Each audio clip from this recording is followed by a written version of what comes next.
Hello and welcome to the Ice Guys, brought to you by the National Hockey Now Network.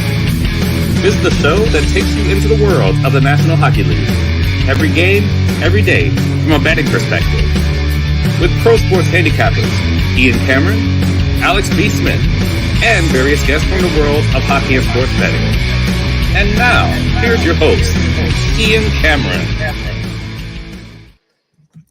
Welcome to the Ice Guys, presented by National Hockey Now. It is Thursday, November the 3rd. Ian Cameron, Alex B. Smith with you, ready to break down this massive Thursday card, and I mean massive. Just before we get to this card, I'm going to just touch on two things from last night, the two games that took place. Toronto, everybody can basically peel back from the edge of the cliff, at least for one night, as they get a much-needed win against the Philadelphia Flyers.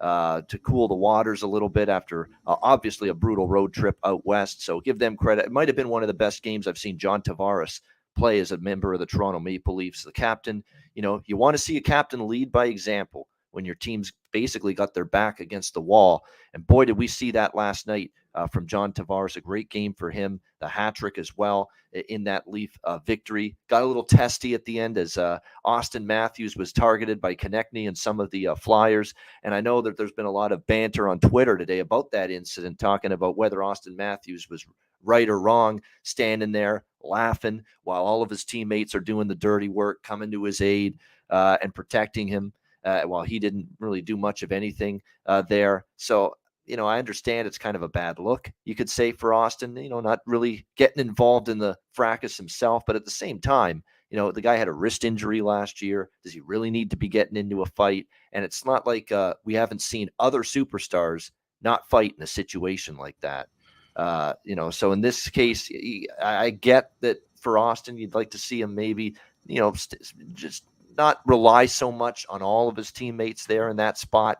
But at the same time, are we coming down hard on McDavid, Kane, and some of these other superstars in that situation who probably would do the same damn thing? Probably just, the teammates come to his aid. We saw that with Domi, with Patrick Kane last week, coming to his aid there. So, it's an interesting debate. I know Mike Rupp got Leafs fans all riled up. I mean, he wanted all the smoke from Leafs Nation. Mike Rupp, who does a good job on television, I will say that. Rupper wanted all the smoke from Leafs Nation with his take and his diatribe that he posted on Twitter about that. But it's an interesting debate. But it's just one of those classic situations where it's don't touch the superstar, and often you're going to see the teammates run to the aid of the superstar. It's not like we're demanding the superstar drop his gloves in that situation.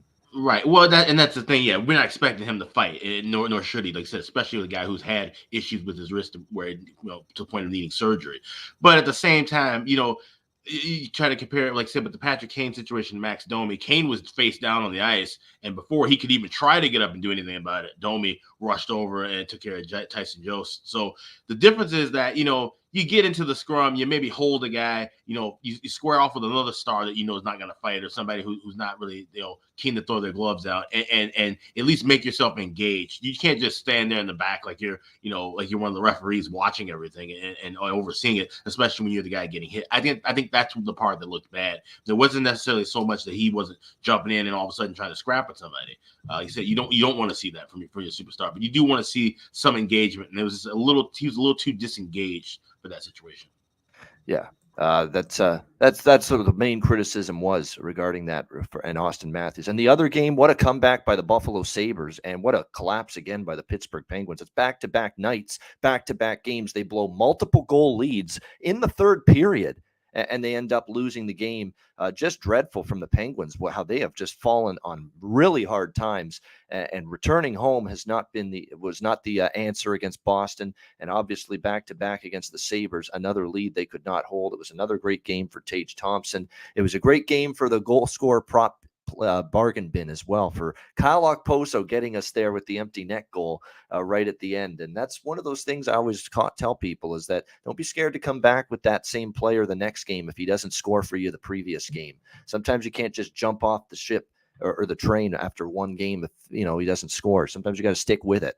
And we said Kyle Okposo now on the top line, he's going to factor in to a lot of the Sabres offense as long as he stays up there playing alongside Tage Thompson and our guy Skinner for the Buffalo Sabres there. So, and we saw that last night. Great win. I mean, great confidence. And it's such a difference with the Sabres now compared to last year and 2 years ago, where when last year and 2 years ago, Buffalo trails in a game, good night nurse. You could shut the TV off, game over. There was never any kind of spirit to want to come back, and they certainly weren't good enough to come back. Now they're down in a game. They have confidence. They have game breakers offensively. They have a great young group of forwards that are only going to get better. I think the defense has hung in there and played well, considering they're down 3 regulars on the blue line right now when you think about it. Matthias Samuelsson, Henry Jokiharju are both out on that blue line, and so is Ilya Lyubushkin as well for the Sabres. So 3 starting defensemen out. They've still managed to win games. Eric Comrie's been steady and at times good to great in net for the Sabres. So lots to like. What I didn't like last night was seeing all those empty seats again in Buffalo. And I get it. If you're a Sabre fan, it's been a decade of disaster. It's been 10 years of just embarrassment. It's been 10 years of futility. It's been 10 years of just disappointment and fucking painful memories. I get it. And there's some people that are, there was vaccine hesitancy when the pandemic started. This is fan hesitancy because we've seen this from the Sabres before. Strong starts and you collapse at Christmas time, and then by January you fall out of the picture completely and your season's over. I get it. There's definitely some concern that this is going to be the same old Sabres, right?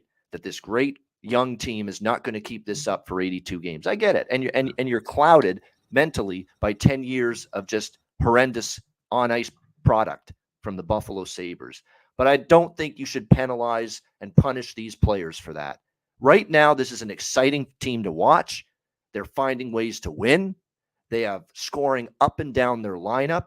This blue line is only going to get better with the cornerstones of Samuelsson, Rasmus Dahlin, and Owen. I've got the power on that blue line. They're only going to get better. They've got a better goaltending situation now with Comrie. I'm telling you, Sabres, and I know the Buffalo Bills are the hot ticket. I get it. They are, obviously Super Bowl contenders. That's the number one thing right now from a sports standpoint in that town. It's the Bills, and that probably will always be that way. But at the same time, the Sabres deserve better support than what I've seen on this homestand. So those people in Western New York, I get it. Maybe you're waiting to see if this is sustainable, if they can keep this up for the whole regular season and not fall off the map again. But right now, this is a damn good hockey team. They're playing their tails off every single night. If you're in the Western New York area, get your ass to the arena, get your ass to Key Bank, and support this fucking team. Because that's horrible to see that on television. Optics are bad when I'm seeing all those empty seats last night for as good as this team's playing right now. So show up. I get it. You're hesitant. Things fall apart usually for Buffalo as the season goes on. But right now, they're playing good. Right now, they deserve some goddamn support. Get out there and watch this team. So that's all I have to say about that. Very, very well said. And I totally agree. Just like I said, if you turn that game on and you see this of a crowd, you wonder, is this, even that good of a matchup? And then, like you said, put on the fact that Pittsburgh had a 5-2, 5-3 lead, you're not, really absorbing the fact that this is a Buffalo team that's on the rise, that's actually doing something positive. And sure enough, they come back and win in grand fashion. And the thing with this too is that you look at Pittsburgh and this collapse back to back, the 6-5 loss against Boston, and then now the 6-3 loss, which of course is a bit inflated too with those 2 empty net goals. The thing that really kind of irked me about the game was I had to draw, and what was interesting was that you see the pace when Pittsburgh had the 3-1 lead, and then Buffalo comes back to even up 3-3, and think, okay, they're going to go back and forth. But the fatigue from the schedule spot that we talked about kicked in that third period. And that's when you start seeing them grab and hold and hit, and then the extra hit. And they took these dumb penalties and put themselves in a spot where where they buried themselves, and Buffalo ran away with it, got the go-ahead goal and the 2 empty netters late. But that's the thing. It's, the handicap of a close game, it was right for the most part. But the scheduling spots, that's why we talk about those so often. That long West Coast road trip, back home and playing a grueling overtime game where you blew a lead against a really good team in Boston, and then turning right back around, hitting the road. And so now with Pittsburgh having 2 days off, it'll be interesting to see when they come back on Saturday against Seattle if they've absorbed this rest, and maybe they might be a team to look on now, betting if they understand the mistakes that they've made within the last 2 games. Yeah, horrible scheduling spot that the NHL put Pittsburgh in. It has to be said. I mean, they had that gruesomely long road trip out west. You come home, you play Boston, then you send them on the road again on a back-to-back to boot. Now, I know, again, Pittsburgh to Buffalo is minimal travel. It's not like it's a long flight or anything, but still, you're traveling. You got to pack up, got to stay in a hotel and do all this stuff. I mean, it's just taxing on you. And you saw it in the third period. It's an excellent point. I mean, it's not a coincidence that in the third period, they just ran out of gas and they hit a wall. And they're taking all these penalties because they're losing foot race situations. And when do you lose foot race situations and loose puck battles on the ice? When you're tired, when you're fatigued, when you're dragging ass. Yep. And that's exactly what we saw from the Pittsburgh Penguins last night in that game. So we'll see if, and Chris Otto makes a good point. They finally get a little break in their schedule. Man, do they need it right now, the Pittsburgh Penguins. We'll see if they can regroup from this, reboot their season, because they need to in the worst way, following what's happened to them the last week to week and a half. Hopefully I personally don't need to reboot anything after last night. It was a great night. I mean, 2-0 sweep with that Penguins Sabres game. We got the over 6.5, and we also got Buffalo as the best bet in their comeback win. Let's see if we can carry that over here to Thursday. It's a huge card. Let's get it started. Carolina and Tampa Bay. We've got the Lightning minus 115 home favorites, 6 the total. In this game, we've seen some money come in on the Carolina Hurricanes in this game, and I think when you see it at the beginning, it's a reaction to the Victor Hedman news. I think that's probably a huge part of it. Downgraded to doubtful in this game. He skated at practice earlier this morning, but John Cooper said after the skate, unlikely to play. Hayden Fleury will be the guy tabbed to take that spot on the Tampa Bay blue line. Obviously, when you lose a guy like Victor Hedman, it's a big deal, and we've seen the betting markets react accordingly, as Tampa, like I said, opened minus 145, and now it's down to close to even money here in this game. I would probably look to play Carolina here a little bit. It's going to be a small play, nothing significant, especially now when you consider where this price is at the moment. Tampa Bay, they've won 3 in a row, 5 of their last 6, but you could make a really good case. Their schedules come up light in some of these games. Ottawa, not the same team on the road that they are at home. San Jose, Anaheim. That's a little bit of a sisters of the poor element going on right now with Tampa Bay in terms of their recent schedule. So I think Carolina, small bet here is warranted here. We know they play Tampa Bay usually pretty tough. We know that they've gone back and forth. And let's keep in mind the last 2 meetings here in Tampa Bay, we saw Carolina win 2-1, Tampa Bay win 4-3. Both of those games go to overtime. Between those 2 teams, the last 2 meetings in T-Bay, and just overall, when the games have been in Tampa Bay, each of the last 3 of the last 4 have gone to overtime. So it tells you that Carolina's played this team tough.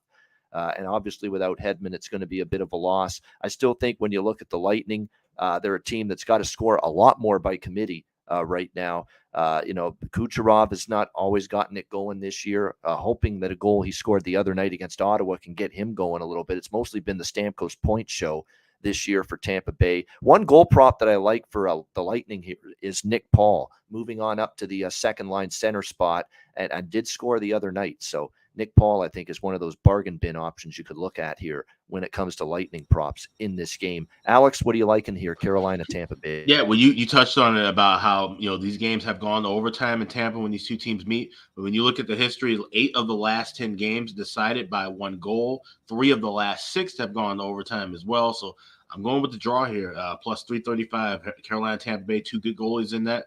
These 2 teams that don't really like each other a lot. They know that the upper echelon teams in the Eastern Conference had to play each other in the postseason. Been division rivals off and on for time. I think we're going to see kind of a tight battle. I would actually lean to the under. If you can grab a 6.5, there's a couple spots that still have it out. I would maybe look to an under. I could see this easily being a 2-2 game going past 60 minutes. Yeah, definitely. I could see that. I think it is a good draw option here. I definitely could easily see this going to overtime. There's no question about that, and definitely something to keep in mind. By the way, you want to take a little stab on a goal scorer prop tonight for Carolina. He hasn't scored a ton of goals from the blue line this year, but if you look at the expected goals charts, player charts for Carolina, he probably could have more than the 2 goals he's gotten this year from the blue line, and that's Brent Burns for Carolina. So that's someone to keep in mind. He's got 7 points. You look at the last few games, he's now on a 4-game point streak. He scored finally 2 goals in the last 3 games. That's a good option, in my opinion, on the Carolina side. I always mention Jarvis and Natchez, so I don't even have to say Jarvis and Natchez anymore. And I'm always going to be interested in props with those two. But I think Brent Burns in particular tonight, he scored two goals in the last 3 games. His expected goals numbers are quite high. He's actually top 5 on the team in expected goals, Brent Burns, and he's a defenseman, so he's shooting the puck a lot. Tampa Bay's penalty kill, and he's going to be out on the power play a lot. Tampa Bay's penalty kill has been hit or miss this year. So Brent Burns at plus 500 in some spots to score a goal tonight. So huge bargain bin price there. Looking for some great value there on Brent Burns tonight. Vegas and Ottawa. We've got Vegas minus 140, road favorite, 6.5 the total in this one. This is a hard one from a side perspective. I'm really in no rush to step in front of this freight train that is the Vegas Golden Knights right now. They came back after a slow first period, sluggish start, beating Washington the other night 3-2 in overtime. I just like the way the team is playing at both ends of the ice.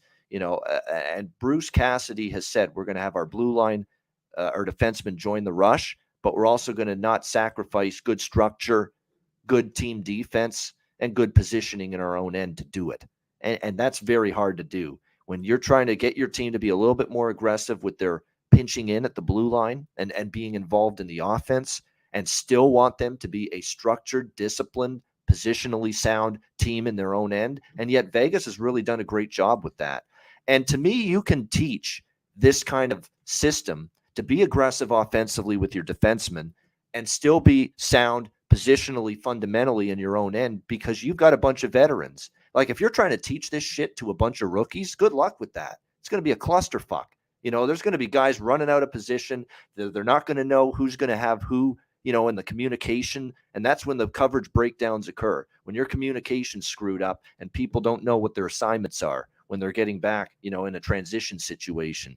When Bruce Cassidy says, I want my defensemen to be aggressive, but I want them also to be in good position, you can much more easily get that through to a veteran blue line. And obviously Vegas has that. Alec Martinez, been around forever. Alex Pietrangelo, been around forever. Shea Theodore now, I consider him a veteran, 5 years now at least in the league. Braden McNabb's been around forever. Let's not forget, Braden McNabb's been with the Golden Knights for years. He was with the Kings, for a few years before that. So he now I consider a veteran, a defenseman at this stage of his career. So you can much more easily get this kind of style to sink in terms of getting it to sink in and also the execution of it. And I just like what I'm seeing from the Vegas Golden Knights. They really work as a 5-man group cohesively. They've won 5 straight. They're 6-1 in their last 7 games. They've done it with timely scoring and excellent defense and goaltending. And Logan Thompson continues to play terrific for this team. We'll see if he gets the nod tonight. It hasn't been confirmed. When you look at the schedule here, Vegas doesn't play tomorrow night. There's only 2 games. They don't play. So you would think Thompson gets another start. Hasn't been confirmed. It will be Anton Forsberg in net here for the Ottawa Senators tonight. I'm not going to be involved in this game sidewise or totals-wise. Ottawa home games, I'm always leaning toward Ottawa and over. That's just the way I go. And Ottawa is on an over trend right now. They have gone over the total 2 straight, and at home they've really gone over the total quite a bit this year. But Vegas isn't, not exactly an over team right now, are they? With the way they're playing defense and the goaltending they're getting. So that's why it's a tough game. I have the slightest of leans to the over. I'm passing on the side. I like the price with Ottawa as a home dog, but not against Vegas right now. Not the way the Vegas is playing. Am I going against the Golden Knights at the moment? This is more of a prop game for me. I have to take Shane Pinto again. Finally didn't score the other night, but boy, now he's going to be actually moved up to the top line for DJ Smith tonight. He's shaking up the lines a bit, and Shane Pinto will center Batherson and Brady Tkachuk on the top line. So we're going back to the Shane Pinto here in this game tonight. And to be honest with you, we still haven't seen the greatest of adjustments when it comes to his goal prop. You can still get plus 320 in a lot of spots, and here he is on the top line tonight.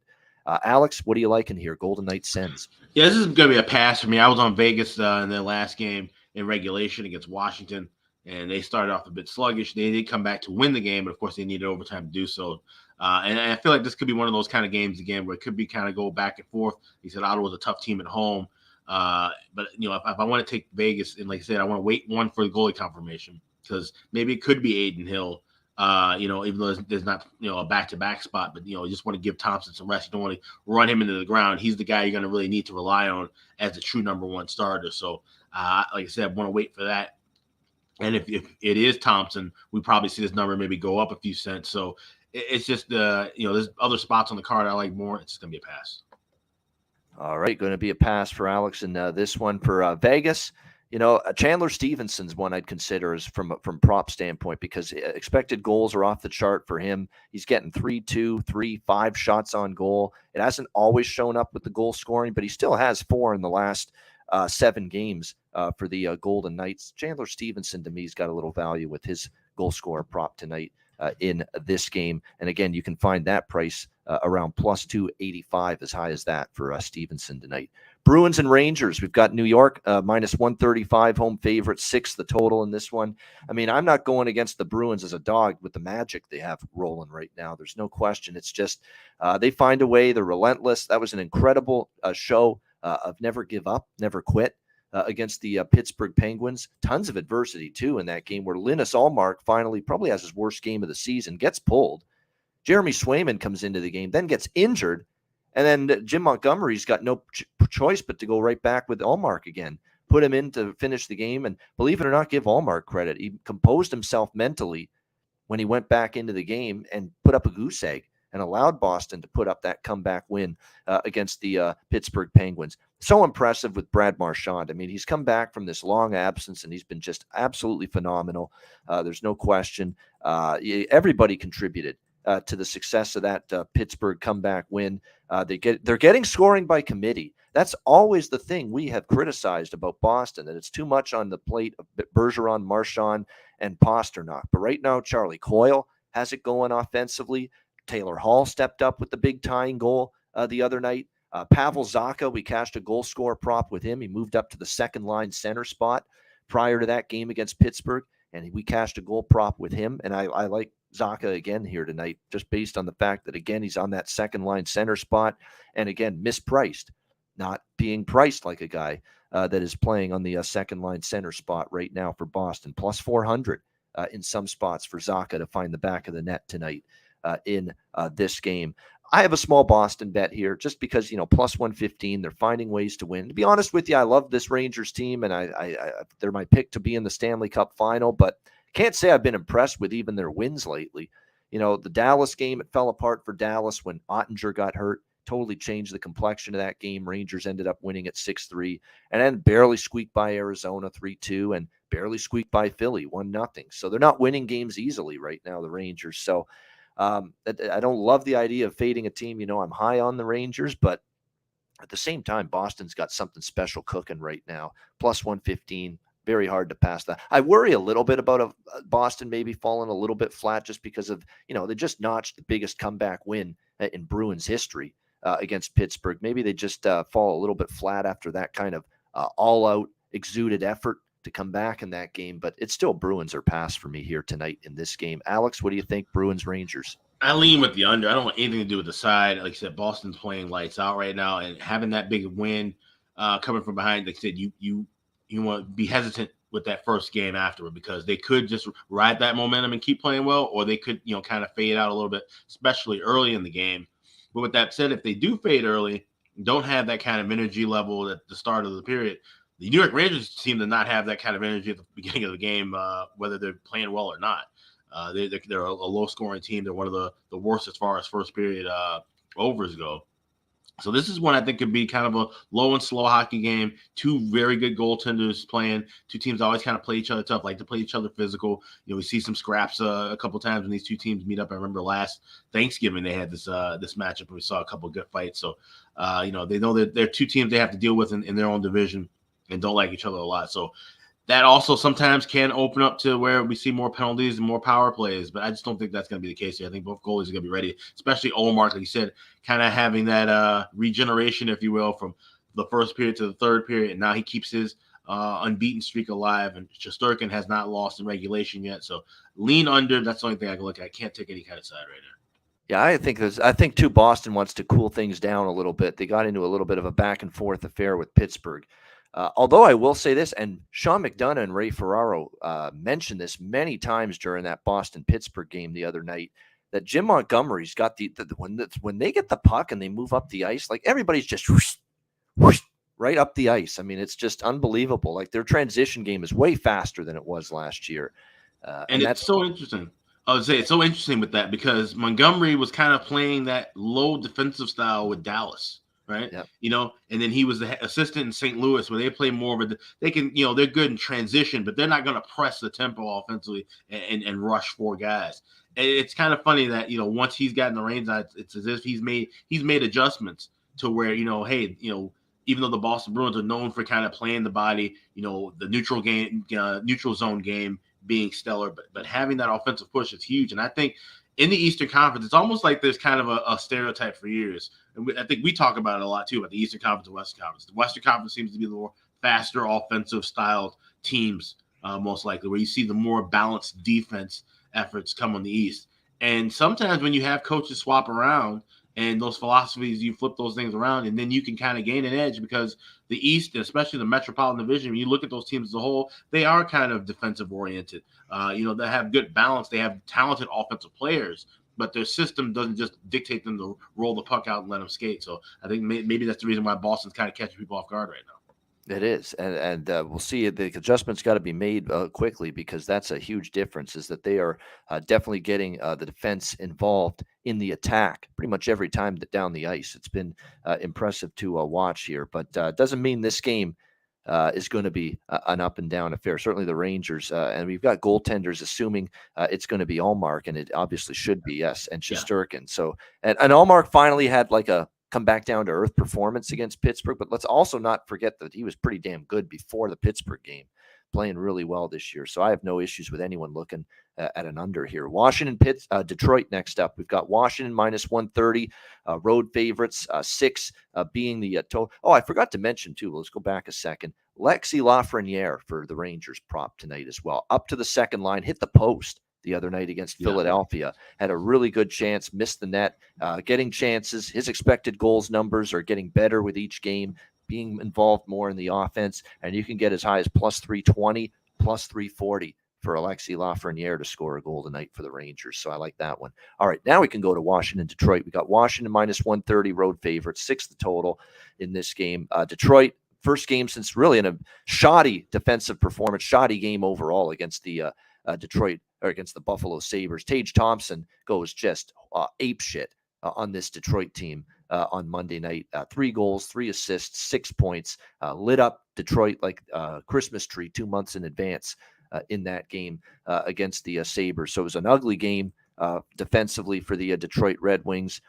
They had a bunch of key injuries out as well. Dylan Larkin says 8 goals. What are we going to do? There's opportunity here. The season's young. We've showed we could be a good team. We have guys who are trying to fight for a spot in the lineup. We have guys coming back from injury.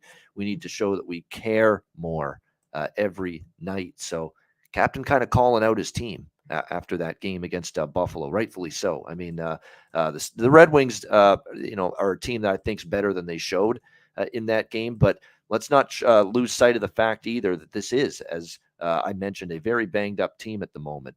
When you look at who's been out for them, Bertuzzi among others. But that doesn't mean that they shouldn't have a better effort tonight. Darcy Kemper in net for the Washington Capitals in this game. You would think Ville Husso will get the starting nod here for the Detroit Red Wings. He damn well should, because, the more we watch things roll along here, Alex, with Nedeljkovic, it's just not happening for him right now. Yeah, It's been a tough go, and he's the one that got absolutely crushed by the Buffalo Sabres back on Monday night. So I think it's a Ville Husso time for the Detroit Red Wings. I'm going to take Detroit here. Home dog. I think the pride's going to kick in. Nobody should be happy about losing 8-3. And I've still got my nagging concerns about the Washington Capitals, even though this team is, I've been right with betting against this team. I've pretty much only bet against this team this year. I don't think I've bet on Washington once, but I bet against them a bunch. And some nights I've cashed, some nights they've beaten me. I think this is a night to go against them again. They have lost 2 in a row and tough losses in overtime to Carolina and Vegas, 2 pretty good hockey teams. So, you'd think Washington's going to want to step up here with a better performance here against Detroit. But at the same time, I think you're going to get Detroit's best now after 3 losses in their last 4 games. They're not as bad as they showed against Buffalo, Detroit, in my opinion. But let's not also forget they were good enough to beat Minnesota over the weekend, 2-1. So we know there's quality in this Red Wings team. It's a spot-driven league in a lot of instances. And I think this is a night where, in theory, you should get Detroit's step-up effort in this game. So I'm going to take Detroit plus 110. Alex, Capitals, Red Wings. Yeah, it's a pass for me, but it is Husso confirmed in net for Detroit. And I agree with you. They have to start riding him and treating him like a true number 1 starter. The thing is, that's a spot he's not really super familiar with, even though he did get a bulk of the action last year with St. Louis. He was still kind of in the rotation like a 1A, 1B kind of a goalie. So you just want to kind of, have some caution when he starts. If he starts getting 4 or 5 games in a row, just kind of watch his progression as games move along, and there might be time to bet against Detroit. But I'm skipping both of those because I just haven't had any good luck with either Detroit or Washington, whether betting on them or against them. It seems like those games just haven't gone my way. And that's okay. There's nothing wrong with that. Sometimes you just, your timing is wrong with a team, and it's like that for me with various teams in other sports too. You bet on them and you're incorrect. You bet against them, you're incorrect. I mean, your timing's off, and sometimes we all have those situations with certain teams. And prop wise tonight, I think there are a couple I wanted to mention. I still think Adam Ernie, who's going to be up in the second line. Again, this is another one of those classic situations that I love to pounce on with the goal scorer props, where you get a guy moving up the lineup. Adam Ernie to the second line, I think, is probably worth a look in terms of scoring a goal tonight. And Elmer Soderblom, who actually is the brother of Arvid Soderblom, and we'll get to him with Chicago later on in this card. But Elmer Soderblom is moving up to the second line for the Detroit Red Wings as well tonight. And he's someone that actually does have a couple of goals on the season. So there's some good prop candidates right there with Adam for Detroit. That is Adam Ernie and also Elmer Soderblom. You can get some very good prices there. For Washington, look, they're banged up too. That's something I didn't mention in the intro to this game. But yeah, Carl Hagelin, Tom Wilson, TJ Oshie, John Carlson, Connor Brown. Of course, Backstrom hasn't played this year. At some point, all these absences are going to show up for Washington, and maybe they're already starting to show up, having lost 2 straight going into this game. But things that factor in definitely for Detroit here in this one. I'm just checking to see right now where the prices are for that, but we'll get to them later on. But they're good prices with Ernie and with Soderblom. We're talking plus 375 to 400 range with those guys to score a goal here tonight for Detroit. All right, next up, Seattle, Minnesota. Minnesota minus 170, home favorites, 6.5 being the total in this one. Pretty interesting to see. There's a lot of Seattle money that's been rolling in here because Minnesota opened minus 220, and now they're all the way down to minus 170 here in this home game tonight against the Kraken. Marc-Andre Fleury, Martin Jones confirmed as your goaltending matchup here tonight in this game. There are some injuries for Minnesota. Ryan Hartman obviously placed on IR. Foligno remains out. Brandon Duhaime, who's been a nice little spark plug, a little bit of everything. He scored a few times. He's obviously had that physical presence for Minnesota. He'll be out for them tonight as well.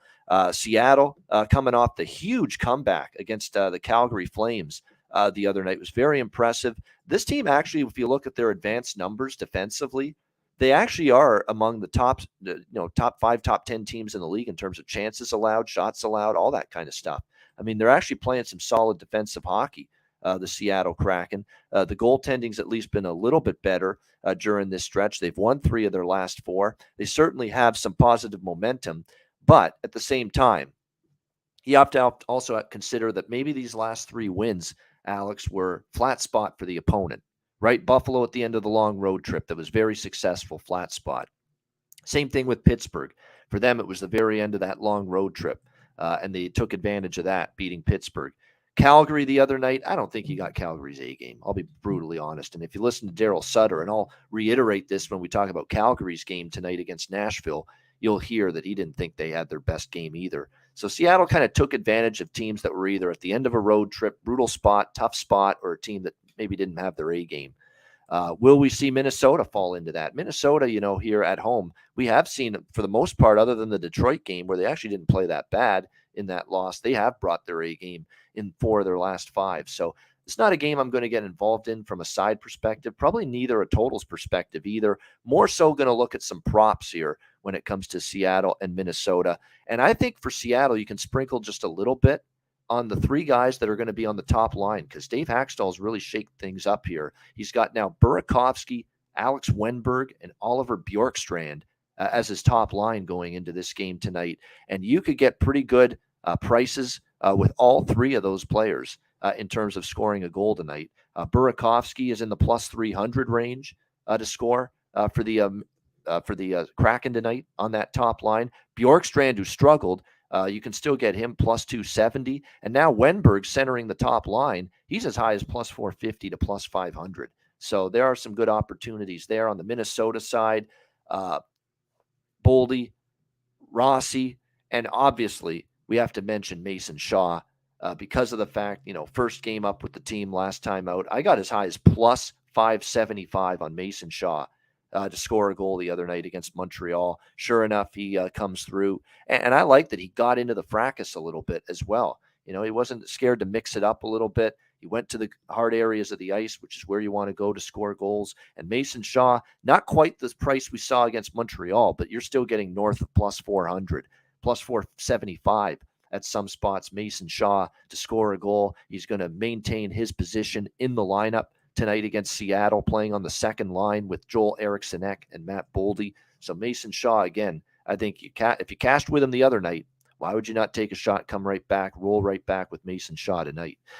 Alex, what do you think here? Seattle, Minnesota. Yeah, I like this first period over a lot. You can find 2 at plus $1.10, or you can maybe search around and find a 1.5 around 150, 155. I'm going to play it with the 2 and be a little safer. I think Minnesota, as Terry Edelman pointed out in the chat, they've got 4 days off after this, so they can kind of empty the tank a little bit and like I said, try to continue the momentum that they had on the road on this now with this homestand. Of course, like I said, they beat Montreal 4-1, but I think Seattle's a little bit better of a team than Montreal. Seattle's got a little bit more offensive punch than Montreal, so should be a back and forth affair. And like I said, with Marc-Andre Fleury, his great numbers, they've been away from St. Paul right now. The numbers, at home have not been stellar for him. So remains to see if he can bring his A game at XL Energy Center this season. I'm going to take a shot and say that if he does have it, it's not going to be in the first 20 minutes. I like over 2 in the first period plus $1.10. Right, there we go. An over 2 in the first period for Alex B. Smith in this one. I certainly leaned, if I were to play the total, and I probably won't, but I will lean over at 6.5. I mean, he was great against Montreal, but maybe that's just he's great against Montreal because, as Alex stated, Marc-Andre Fleury, prior to the Montreal performance at home the other night, his home numbers not great at all this season. And maybe it's just he loves playing Montreal and he gets up to play Montreal and he plays well against them. This could be a night where I could see Fleury give up a few. And look, Seattle's got their offensive mojo rocking a little bit now. They should have confidence offensively when you put a 5 spot on the board against a very stingy, very defensively sound most of the time Calgary Flames team. So I would lean over if I were to bet the total here. Montreal, Winnipeg. We've got Winnipeg minus 210 home favorites here. 6.5 the total in this game. 6.5. Some spots have 6, some have 6.5. I'd be careful with this one playing it over because Sammy Montembeault is going to be in net for Montreal. He's actually been pretty good this year. We got to give the young kid, a lot of credit for the Canadians in between the pipes. Numbers are pretty solid. And in fact, the last few starts he's been good. We know Alabuck's been absolutely phenomenal here. Some of these last couple games that he's had, the Vegas game, they only get a point in that game because of his heroics, 46 saves on 48 shots in that game. He had obviously a shutout against St. Louis a couple games earlier. So 2 of the last 3 starts for Hellebuck have been very good for the Winnipeg Jets.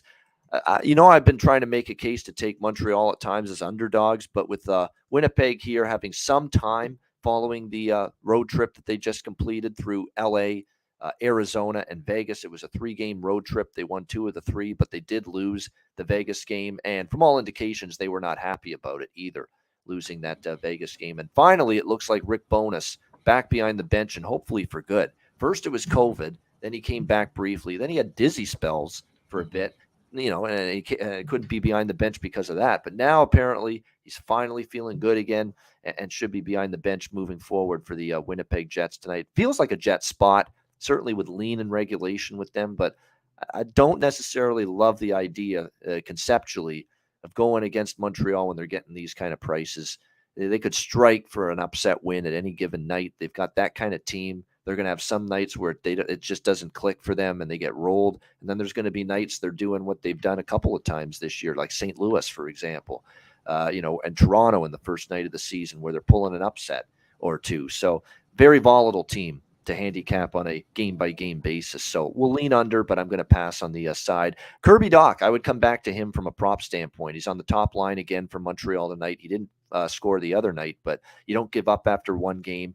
We didn't give up after Kyle Okposo didn't score after moving to the top line in the first game, and he scored into the empty net last night. So I say stick with it with Kirby Dach with his goal scorer prop tonight playing on the top line. Maybe look at a Cole Perfetti for the Winnipeg Jets. This guy's got extreme skill and maybe finally starting to show it. So Perfetti on the Winnipeg side and Dach on the Montreal side are props, goal scorer props that I'm interested in here. Alex, Canadiens Jets. This is one where I'm looking at from a live perspective, that first period over. You can get it at minus $1.40, which isn't bad of a price, but I just want to see the tempo and pace in which these two teams play. You might be able, especially if you have like a BetMGM, you might be able to get a live one, laying say $1.05 or $1.10.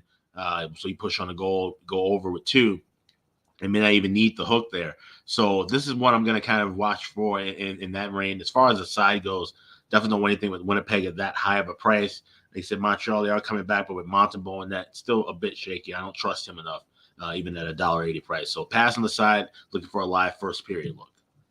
All right, looking for a live first period look here for Alex in this one with Canadiens and Jets. Like I said, yeah, I'm just trying to see the price that we had on Dach. Like Dach is getting a price again. It's one of those situations where top line players shouldn't be getting this price. And it's plus 400, plus 450 in some spots, Kirby Dach, even though he's on the top line for the Montreal Canadiens. Again, these aren't always going to hit. And I'll say this again, because, we know a lot of our viewers and listeners, Alex, they can't tune into every show, but I'll say this again. I'm never going to say betting Austin Matthews minus 120 to score a goal is a bad bet. I'm never going to say Connor McDavid plus 110 to score is a bad bet. But for me, I'm looking for value. I'm looking for real, legit edges and situations that are absolutely not accounted for in the pricing of these goal scorer props. And that's what I'm mentioning up and down the board. Mason Shaw's not being priced right. Kirby Dach isn't being priced right. We're going to get to a couple more in just a bit that are nowhere close to being priced right, given the situation that's unfolding. So those are the kind of goal-scoring prop options that I'm taking advantage of, and that's why I call it the bargain bin, because I often find they're bargain bin and they're good value bets, win or lose. And like I said, Dach at plus 400 or greater to score when he's playing top-line minutes tonight. It's the kind of situations that I live for, if you will, when it comes to goal scorer player props. All right, next up, we've got the New York Islanders and the St. Louis Blues, who are singing the blues right now. Oh, my goodness. They're like Pittsburgh right now of the West. They can't get out of their own way, not playing good hockey at all, and they're minus 120 home favorites tonight against the Islanders, 6 being the total in this one. So, I made the mistake of trusting St. Louis in a bounce back spot against Los Angeles. I'm not doing it again. Okay, now the team is at a point where we've got to put them in the drawer, as the late Dave Malinsky once said, and we've got to let them show me something before I'm ready to get back on the St. Louis Blues and back them here. This is Islanders or pass for me. I'm passing because I know the moment I take the Islanders tonight, St. Louis is going to win. That's where I kind of feel like I'm at this place with my timing with St. Louis, as Alex is with Washington and Detroit that he mentioned earlier. It's just the timing's been off. So I'm not involved in this game sidewise or totals wise. I mean, in theory, it's supposed to be, you give up 7 to Montreal, you give up 5 to LA on home ice. Don't you have to show up defensively and dig in and play a hard, sound, strong defensive game for a change if you're St. Louis? I would think so. We'll see if they can deliver it, though. They're certainly struggling at that end of the ice. The Islanders have won 4 straight. They're playing a little bit better. So you talk about taking the current form. 5 straight losses for St. Louis, 4 straight wins for the Islanders. So there's no question about it. The Islanders are playing better hockey.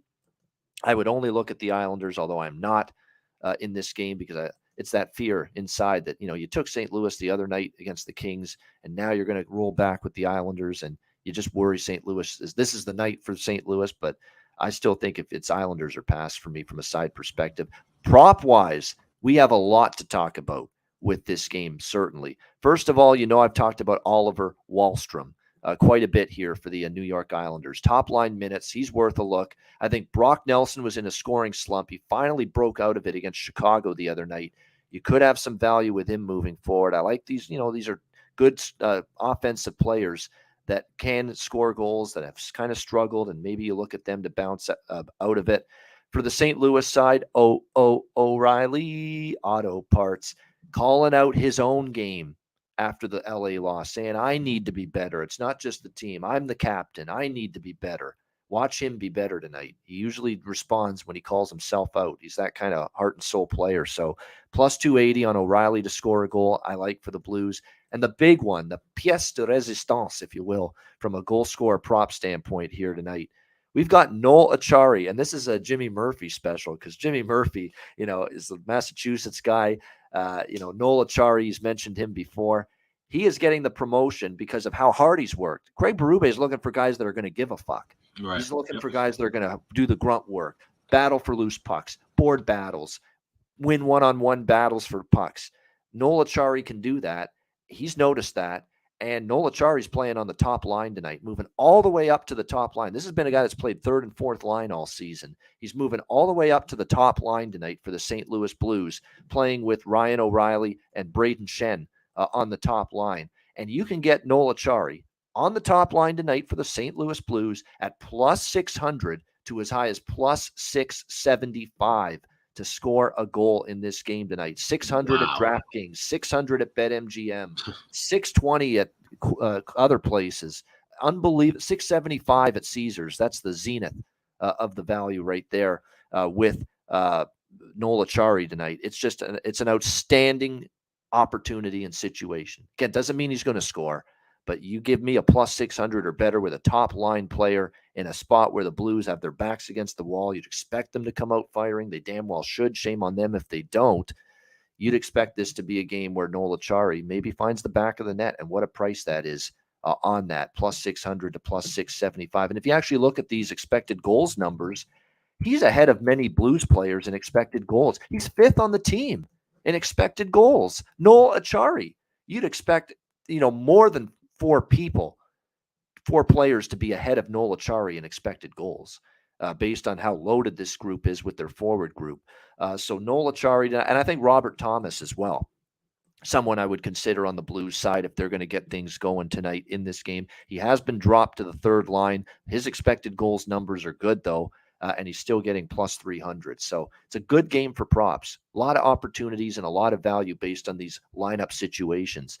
Alex, what are you thinking here? Islanders and Blues. Yeah, I'm going to tell you that Noah Acciari prop. That's incredible. It's at 6-1, and like I said, being in that top five shots expected and shots taken, that's definitely a great bargain bin play for sure. But as far as the side and regular total goals, I want nothing to do with this game. St. Louis, he said they've been one of those tough teams to read as well. Same thing with the Islanders. Like I said, Lane Lambert's kind of let the offense roam a little bit more than Trotz. So, it's kind of hard to read some of these totals now where, 6 with the Blues game, I'd love to go over 6. But with the Islanders, yes, they're trending toward over, but they can always kind of clamp down defensively at any moment and just still want to kind of get more of a feel. So it's a good game to watch, but definitely one I'll be passing other than the Acciari prop to score a goal. I think that's, again, excellent value. There's no question with Acciari here in this game. Again, top line, and you're going to get a guy on the top line plus 600. That's the minimum. I mean, you can get, like I said, plus 675 even at some spots with him to score a goal tonight in this game. So absolutely a terrific opportunity. No question about that for this game in terms of props. And again, we're going to see if they can answer the bell. This St. Louis Blues team, because that's 2 times that they've just been really borderline embarrassed on their home ice.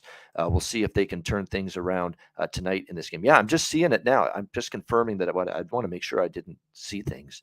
Yeah, Acciari is 5th on the St. Louis Blues in expected goals. There's only 4 players ahead of him: O'Reilly, Kyrou, Thomas, and Tarasenko.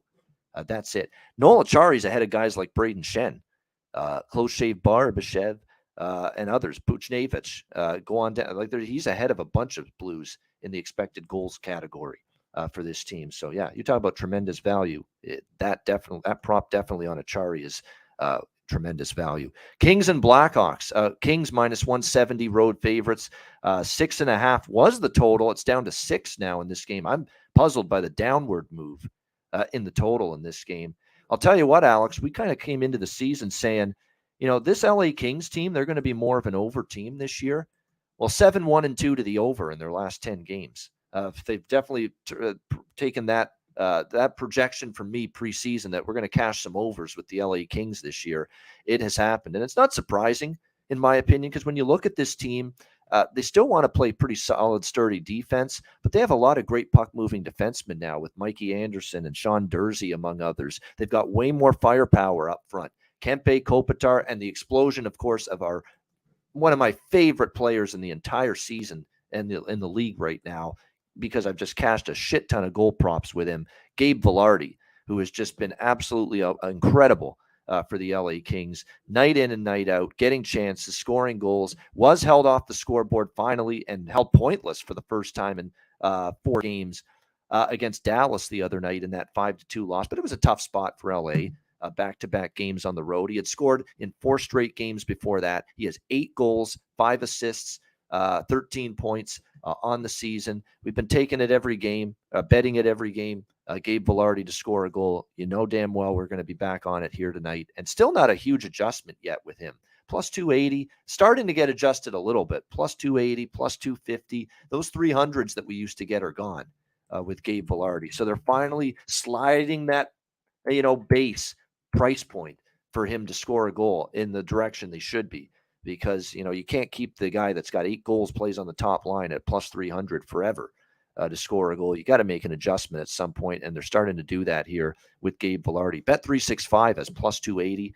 That looks like the best you can get with Vilardi tonight in this game. Again, still playing with Kopitar and Kempe on the top line for the Kings. Witness the power of Grundstrom. He's starting to actually percolate a little offensively for LA as well. Carl Grundstrom playing on that third line, so that might be worth a look as well.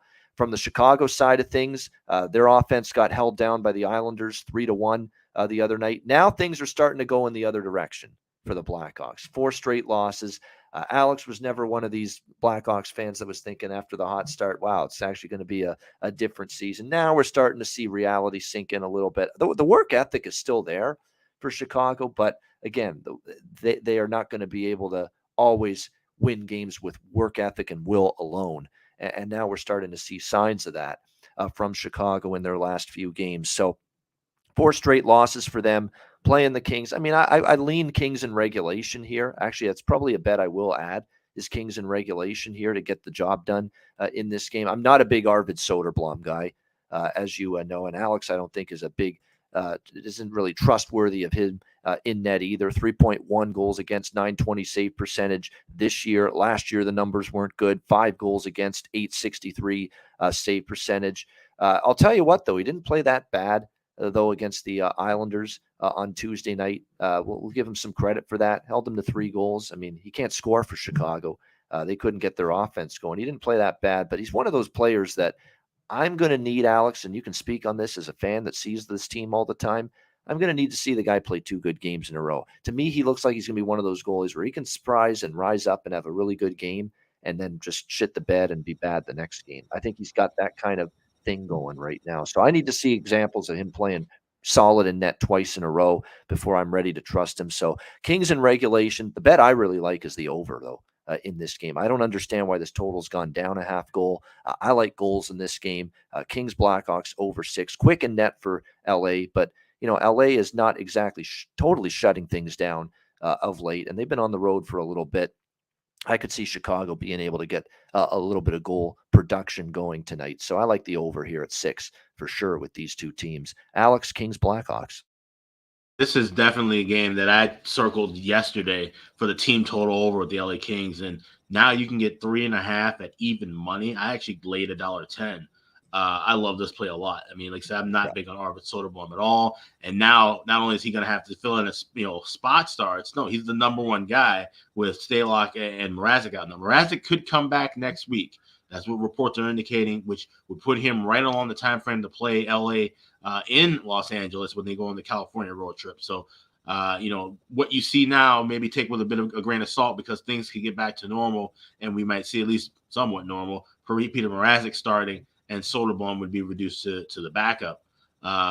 This just, like I said, streams a full over game on both sides as well.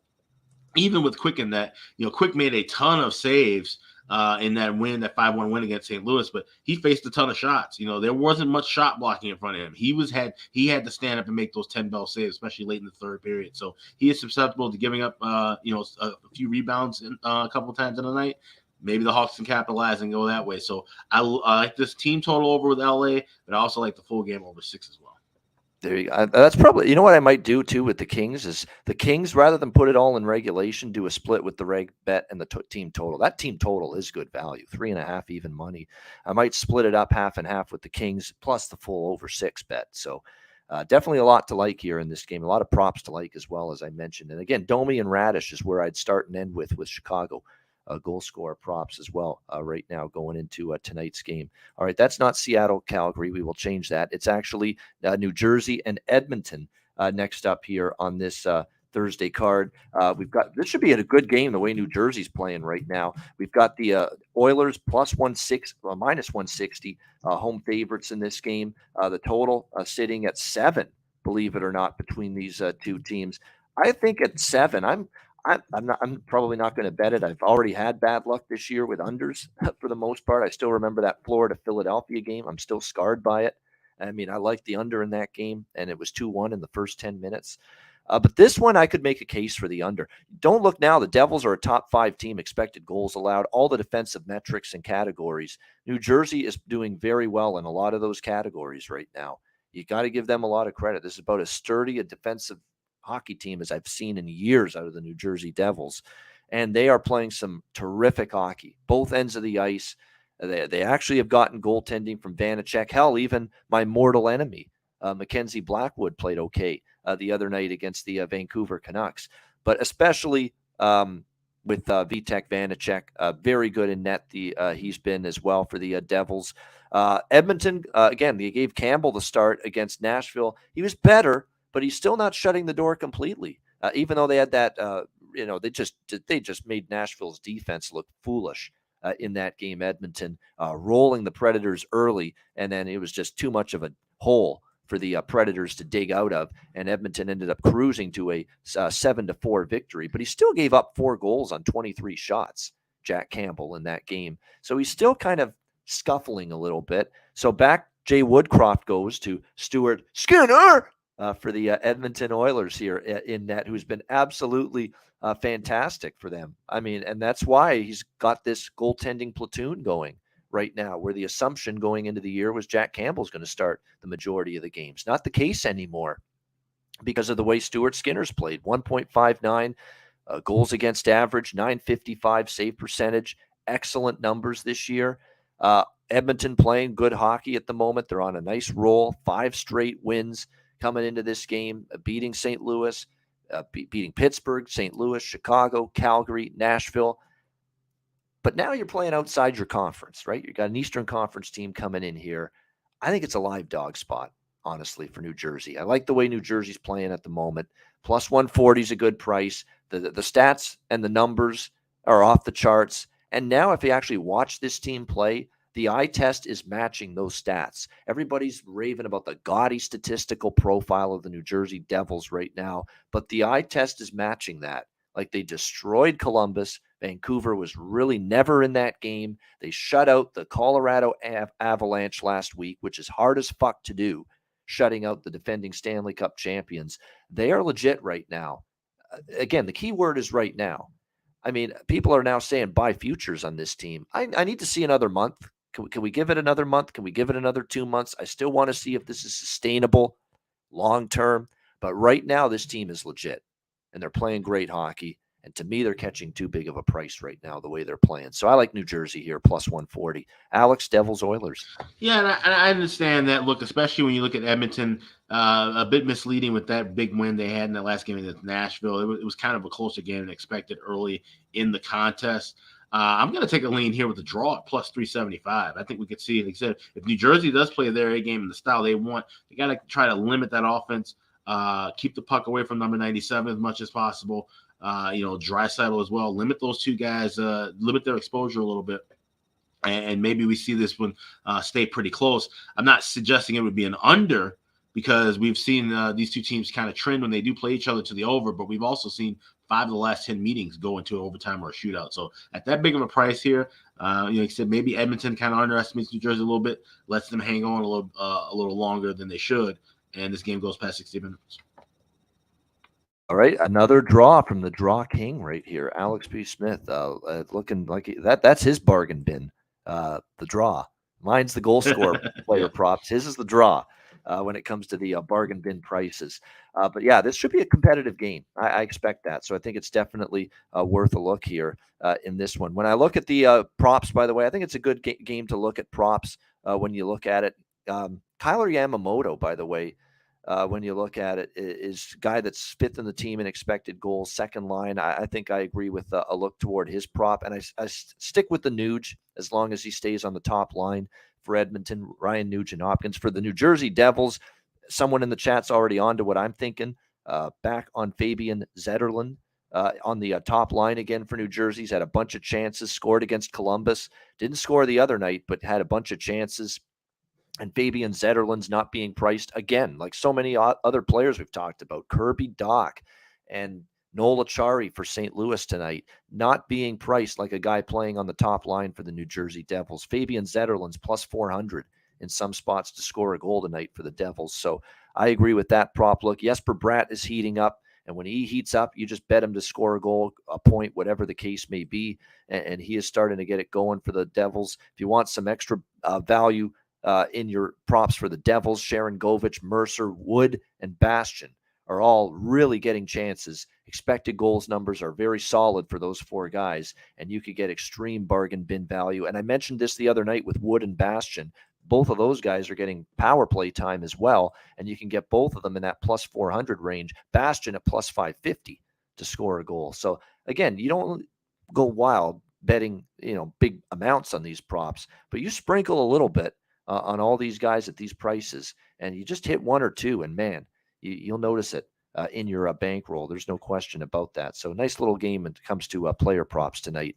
Nashville, Calgary. We've got Calgary minus 200 to minus 210. Home favorite, 6.5 the total in this game. Certainly feels like a Calgary, rally the troops and bounce back type of situation after blowing a third period lead against Seattle, which does not happen very often to the Calgary Flames. And it's not like it's difficult to fade Nashville right now. This team's fallen apart. They've lost their identity defensively. They've had basically the kind of season where one game they're okay defensively and they get good goaltending from Saros and they don't score. And the next game, their offense is there and the defense falls apart. And then the defense is there and they don't score. It's been that kind of season for the Nashville Predators. Shut out by Washington, lose to Edmonton. They're on a dreadful run. Other than a win against St. Louis with Thomas freaking Greiss in net in that 6-2 win over St. Louis, they still have 2 wins on the season other than that, and that was San Jose in Czechia to begin the season.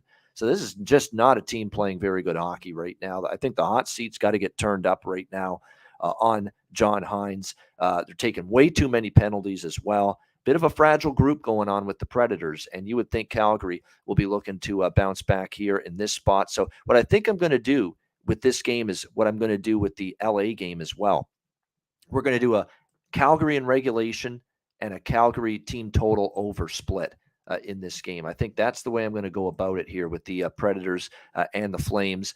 You can get the Calgary Flames in regulation here in this game at a pretty solid price.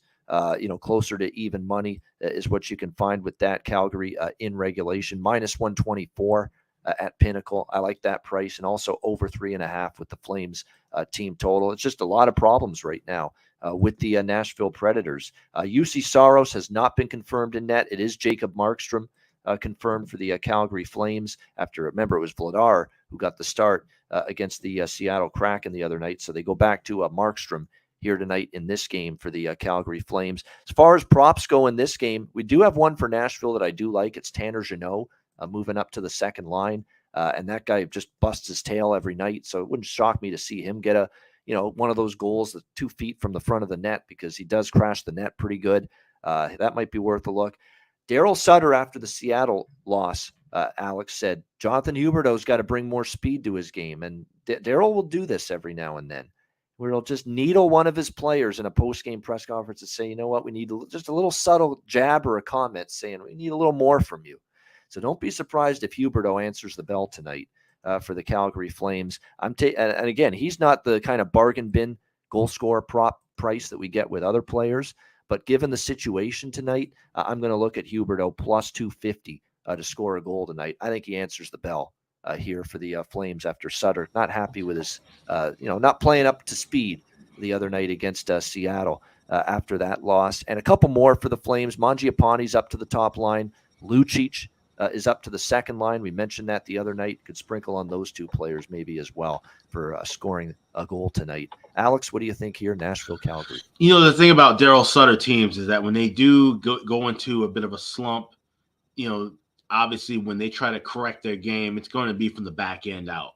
And that's the thing that kind of worries me with, looking at an over or even the team total with Calgary. Yes, they can have the talent to score 4 or 5 goals, but if they play a Sutter style game, it's going to be a 3-2, 3-1 kind of a battle. Yeah. And that would fall short with the team total, which is a perfect example of why I'm splitting this up. And you should have something regulation in pocket in case it's 2-1, 3-1. Exactly. But then here's my fear with the regulation play. 4 of the last meetings between these two teams and 5 of the last 6 have gone to overtime or a shootout. So Calgary playing tight against Nashville historically. Calgary looking like they could be in a position to play tight tonight. They should be able to blow out Nashville, but like I said, and if it is Saros in that, I feel even more comfortable. I might sprinkle a little bit, nothing big, but something small in that plus 385 here with the draw. All right. Can't argue with the historical numbers and series history with the Preds and the Flames. You're right. Definitely many games going beyond regulation. And so the draw worth a look here, according to Alex with this one. All right. Next up, we've got Dallas and Arizona. Win number 1 at the Mullet House the other night for the Arizona Coyotes. Can they build off that here at home once again, taking on the Dallas Stars? Dallas minus 215. Road favorites in this game. The total 6 pretty much across the board.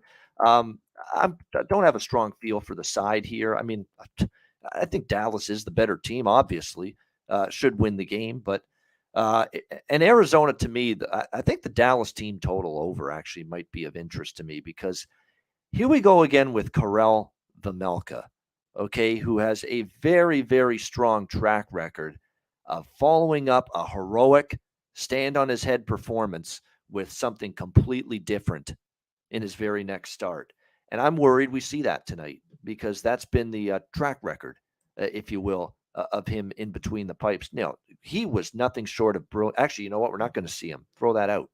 We're not going to see Vejmelka tonight. Connor Ingram has been confirmed as the starting goaltender tonight for the Arizona Coyotes. But one last thing about Vejmelka, he was phenomenal. I still can't believe, Alex, how Florida did not tie the game in the final couple minutes in that third period. It's literally everything but find the back of the net for the Panthers in that final 2 minutes. It was an incredible flurry and push they put on in the late stages of that game. But the Coyotes hung on. They got the saves from Vejmelka. They blocked a shit ton of shots as well. Very impressive commitment to protect that lead by the Arizona Coyotes. We'll see how they fare here. If they can, again, we're talking about Arizona. We mentioned this theme last year too. These bad hockey teams, do we trust them to put a win streak together? Do we trust them to string wins together, multiple wins in a row? No, we don't usually. So that's the worry here, is that Arizona is going to be one of those teams where they're going to spring up and win a few games. They're going to pull some upsets. But do we think it's going to be a sustainable, they get hot, they go on a win streak type of situation? No. And the proof is in the pudding. Last year, they were positively horrendous off a win. Terrible in that situation. This year already off a win, you know what's happened? They beat Toronto 4-2.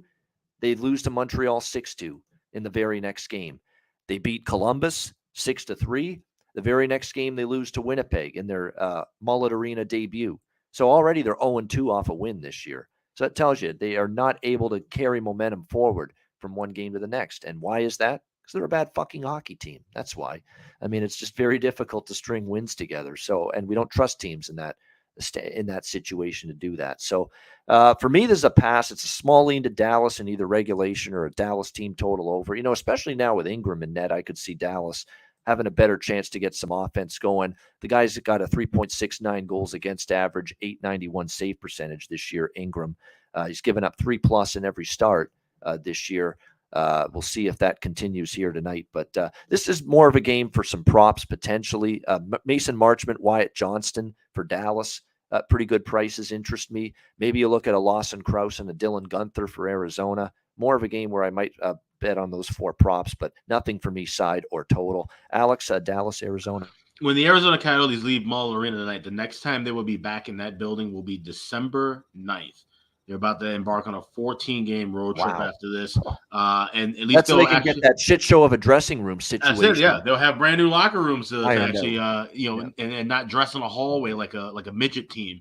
With curtains. It's unbelievable just how they bungled that. But little chairs there, like you'd put on in a backyard or something. Yeah. I played floor hockey. I played floor hockey. I was 18 years old, and we got dressed in better rooms than that. It's just unbelievable. But the thing that everybody is talking about, and like I said, I've been following these quotes, not just from the Coyotes, but from every opposing team that's come into Mullet Arena so far. They're talking about the ice. They said Pierre-Luc Dubois said this is the best ice he's played on in an NHL game. Everybody's talking about how fast the boards are reacting to the puck. Like I said, I talked about it yesterday or last game with the Coyotes about the sight lines, how that might cause some issues. And so far, it's actually kind of affected the offense.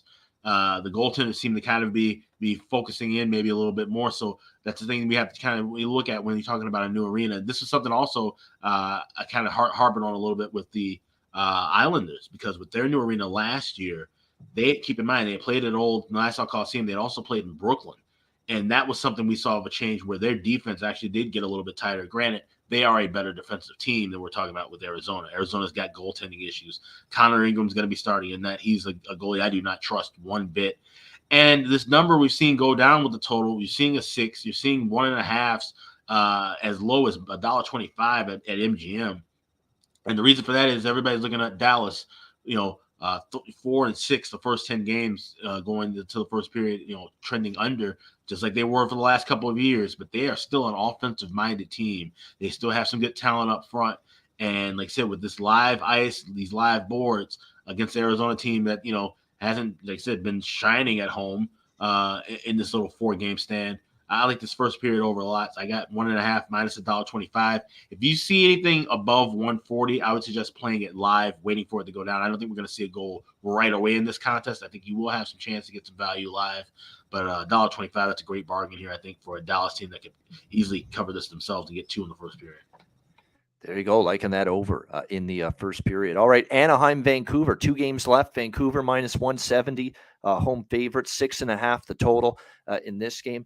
I'm jumping on the Quackers again. I am. Look, was it pretty? No. Obviously, they didn't play. Nobody played good defensively. That ended up being pond hockey supreme with Anaheim and San Jose the other night. Up and down the ice. The goaltending wasn't particularly good from either Kakkonen. It was Kaka, if you ask me, in that game. And Stolarz wasn't exactly sharp in net either, although it doesn't help when his own teammate scores on his own net. And Silverberg, beautiful wrist shot beating his own goaltender in that game, giving San Jose one of their goals. But I don't know. To me, Anaheim, again, now it's 2 wins in a row for a team that's dramatically struggled to begin the season, but a team I stuck by my initial preseason thought. I think there's some better talent in this team and ability than we've seen early in the season. And at the same point in time, Vancouver, too bloody inconsistent and too riddled with injuries, to be quite honest with you, to be trustworthy, laying minus 170.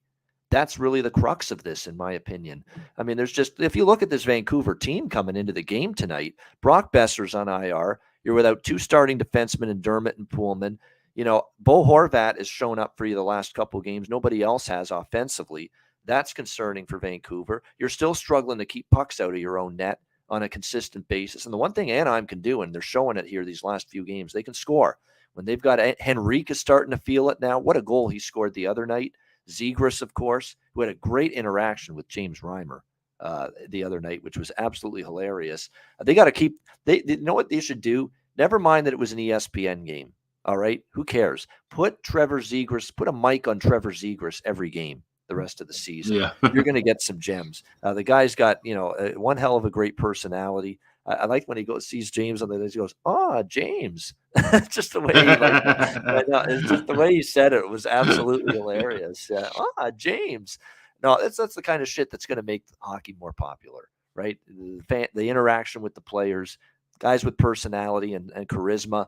And definitely Trevor Zegras has that. And he's got the ability, obviously, on the ice. But no, I'm going to take a shot here with plus 150 Anaheim. No, it will not be a best bet like Anaheim was the other night against San Jose. But I am going to take a shot here with these Anaheim Ducks plus 150 in this game. And I like the over a little bit too. How could you not? Anaheim can't be trusted defensively. And right now, neither can Vancouver either. They're giving up still, even though they've won a couple of games, there's still a lot of leaks in the back end right now for the Vancouver Canucks. One thing that is important to point out, though, for Vancouver going into this game tonight is Quinn Hughes looks like he will be back on that blue line for that. Actually returned in the New Jersey game last minute, but he will be a second game back tonight for the Vancouver Canucks and probably will feel a little bit more comfortable, after getting that game under his belt against the Devils the other night. But I'm on Anaheim here and also I'll look toward the over, which opened 6. There's still a couple 6s, but most books have moved to a 6.5. And just quickly on props, Horvat for Vancouver, because he's the one guy that's feeling it right now. He's the captain. He's led by example. I think he's been their best player the last couple games. He's had back-to-back 2-goal games. So I think him to score a goal worth a look. Kuzmenko as well for Vancouver. And then you could go with 4 that I think are live for Anaheim. Comtois, Zegras, Henrique, Vetrano. Maybe even throw in a Ryan Strome, who's been ice cold, but he finally got a goal the other night against San Jose. And maybe that gets Ryan Strome going a little bit for Anaheim. What do you think here, Alex? Ducks, Canucks? Yeah, this is what I'm going to look for, a live over spot. I wanted to get this to drop to 5.5. Anything $1.15. So pick 'em range of 5.5. I think we'll be able to grab that live in gaming and get that over as well. Like I say, can't trust these two teams defensively. And as far as the side, Ducks, they haven't really been a good pick for me as an underdog so far. So I want to, see if they can prove that they can win. Of course, Vancouver laying $1.70 with them. That's just a rough go as well. So live over if it drops to 5.5 in a pick 'em range. Spencer Martin, by the way, in net for Vancouver, giving Demko some rest. He was not bad last year for them and started out the year with a win for the Canucks against Pittsburgh in his one start, 5-1. So keep an eye on this. Again, this is now his second start. Can he duplicate that? He's still a guy that's been, basically a minor league goalie for many years. And now he's, he's firmly entrenched as the backup now to Thatcher Demko here in Vancouver. Great start against Pittsburgh. We'll see if he can keep it going here tonight against Anaheim. That's the big question. But you can't complain about the way even last year he played for the Canucks, Spencer Martin, down the stretch. We'll see if he can keep it going, though, tonight. All right, final game, Florida, San Jose. Florida minus 205, road favorites, 6.5. The total in this game. By the way, this is an ESPN Plus game, as is the Bruins Rangers, which I forgot to mention earlier. So don't be looking on Center Ice or any packages or your local regional network for those games. No MSG, no Nesson, no Bally, Florida, no Bay Area broadcast here for those two games. Boston Rangers. Yeah. I mean, you don't want to hear Randy Hahn. I can't believe that. I can't believe that whatsoever. But yeah, Boston Rangers will be ESPN Plus. It'll be Bob Wischusen and Ray Ferraro doing that game. Bob Wischusen's great, by the way. Does a great job. He'll be doing Bruins and Rangers. And Florida, San Jose, the gals are back. It's Leah Hextall and Cassie Campbell-Pascal again tonight for a sequel. With hopefully Leah Hextall, if it goes to a shootout, remembers that, hey, the shootout's actually over. Yeah, at the time. That was kind of rough. That was kind of rough. I mean, it was just that radio silence after the final save was made by Stolars there, and it's like, and it's over. It's like, oh man, I joked around. I said, "Did she have a live bet on San Jose?" Or the way that ended, was just like she was just completely as if her mic got cut off for a second, and all of a sudden just came back like not knowing what's going on. Like the game did end, right? Like it's as if there was a hesitation of the puck going in or not. So that was a funny moment for sure. It was a funny moment. It's a funny moment. She's trying her best, Leah. Cassie's excellent. Cassie's phenomenal. I think as an analyst, she's really good. This game should be really good. This game's a really good prop game, in my opinion. I actually like Florida team total over in this game. I'm going to roll with that here. This team's snake bit a little bit offensively right now, especially the Arizona game. That was insane. They didn't score, multiple chances late in that game. Pamelka was outstanding. You talk about shots and shot attempts and expected goals. It's through the roof. At some point, it's going to burst for Florida offensively. I mean, they are getting they should be scoring more goals than they have so far this season. This could be the night where the floodgates open a little bit. So I like Florida here, team total over 3.5 in this game. It's only minus 125 in some spots. A really good bet here, in my opinion. We know San Jose can struggle to keep the puck out of their own net, and boy, did they ever against Anaheim the other night. And you look at their defensive trajectory the last few games, they've given up 4 to Vegas. They've given up 3 to Toronto, 4 to Tampa, 6 to Anaheim. They've given up, 4+ multiple times. I think Florida's more than capable. And it kind of feels like this game where we see this often. All the shit ton of goals you should have scored against Arizona, they're going to end up going in tonight. For the Florida Panthers if they keep this up. So I like Florida team total over 3.5. Lean to the full game over, but more so the team total for the Panthers I like here over 3.5. As far as props go, let's start with Florida. Colin White is stepping up, getting chances, scored the other night, actually scored their only goal against Arizona. He's going to get a great price here for the Panthers to score a goal in this game tonight, and I think it's worth the look. Colin White at plus 4. Yeah, plus 500 in some spots to score a goal for Colin White tonight for the Florida Panthers. Brandon Montour, it didn't capitalize the other night, but he is a guy that's been shooting the puck a lot, playing number 1 power play with Aaron Ekblad out, and you can get plus 600 in some spots for him to score a goal. Brandon Montour for the Florida Panthers, I think that's worth a look. Again, tons of chances, no goals to show for it, but E2, Cool Mint Lusterinen, I think is worth that look for a goal scorer prop once again tonight for the Florida Panthers. And then from the San Jose side of things, this is maybe we're a day late and $1 short, right? That's the biggest concern with this one. Erik Karlsson, who looks as healthy as he's been in years, who has his offensive mojo back, his shooting the puck from everywhere. They're feeding him on the power play. Every time they have a power play, they don't put the pucks toward the front of the net for the forwards. No, they're feeding it to Karlsson for the one-timer. Like, they are really making him the star of the power play, and he is basically taking advantage of it in terms of offensive production. He has a whopping 9 goals already this season for San Jose, and he has 6 goals in the last 3 games combined. Of course, the hat trick that he had against Anaheim.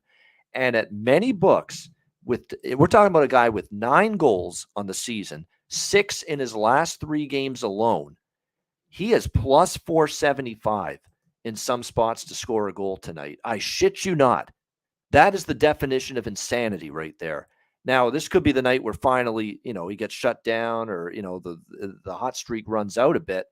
But you, I think, have to take that price with what we're seeing out of Erik Karlsson right now.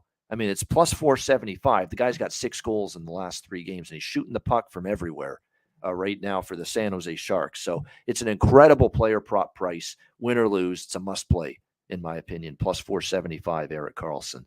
Alex, what do you think here, Florida, San Jose? Yeah, like you said about the expected goals for the Panthers, this is definitely one of those games where Paul Maurice can kind of let the reins back on this team from that defensive angle. Let them run like they do, like they were last year, and they could kind of name their score in this contest.